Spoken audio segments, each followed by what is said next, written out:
Are you ready for a gripping, intense, and thought-provoking story?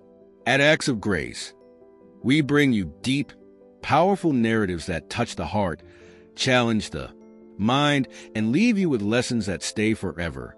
Today's story is one of love, betrayal, hatred, and justice, a tale that will keep you on the edge of your seat. So sit back, immerse yourself, and let's begin.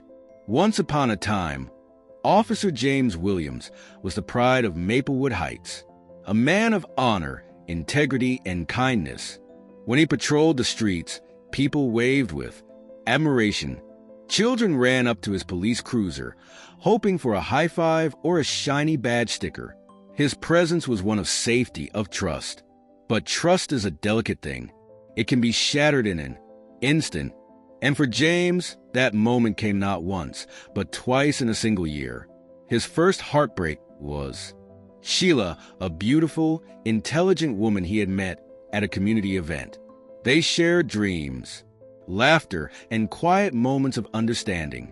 James had even begun thinking about marriage. But one evening, with tears in her eyes, Sheila told him, "It's not you, James. It's me." He didn't understand. No arguments, no warnings. Just an abrupt, painful goodbye. He tried to move on, believing love would find him again. And then, Kesha walked into his life. She was different, vibrant, electric. She made James feel alive in ways he never had before. Every moment with her was intoxicating. He loved her deeply, completely, blindly. He showered her with affection, with gifts, with everything his heart could give. Then one evening, he came home early, and what he saw shattered him. Kesha, on their couch, in the arms of another man. His heart stopped, his vision blurred, and as she turned to face him, she didn't apologize. She didn't beg for forgiveness. She just looked at him coldly and said, "You should leave."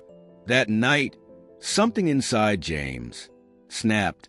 He drove aimlessly through the darkened streets, pain turning to anger, anger turning to something deeper, darker, more dangerous. It wasn't just Kesha who had betrayed him. It was everyone. And in his broken mind, that betrayal took a face, a color. And that was the night Officer James Williams changed forever. To the world, James remained the same, a dedicated officer, a man of the law. But inside, he was crumbling. He started volunteering for solo patrols. He started pulling over black drivers for no reason. He started harassing innocent people just to feel in control. And nobody questioned him. Not until that fateful Wednesday afternoon. James was patrolling a quiet neighborhood when he saw him, a young black boy, walking alone. Something inside James twisted. His grip tightened on the steering wheel. He hated this boy. He didn't know him, but he hated him because in his mind, this boy represented everything he had lost. The boy's name was Malik Johnson, a 13-year-old dreamer. He loved basketball, loved science, and wanted to be a doctor. Someday, he had no idea that today would be the day that changed his life forever. He was walking home from school, whistling to himself, when Officer Williams pulled up beside him. "Hey, kid," James called. Malik turned, surprised. "Yes, sir?" he asked cautiously. James stepped out of his cruiser, towering over the boy. "Let me see your backpack." Malik blinked, confused. "Why?" "I didn't do anything." James' eyes darkened. His voice turned sharp. "I'm not asking again." Malik hesitated. His heart pounded. Something felt wrong. But he had been taught to respect the police. So he handed over his bag. James snatched it, rummaged through it, tore through books and papers, looking for something. Anything. But there was nothing, because there was never going to be. James knew that.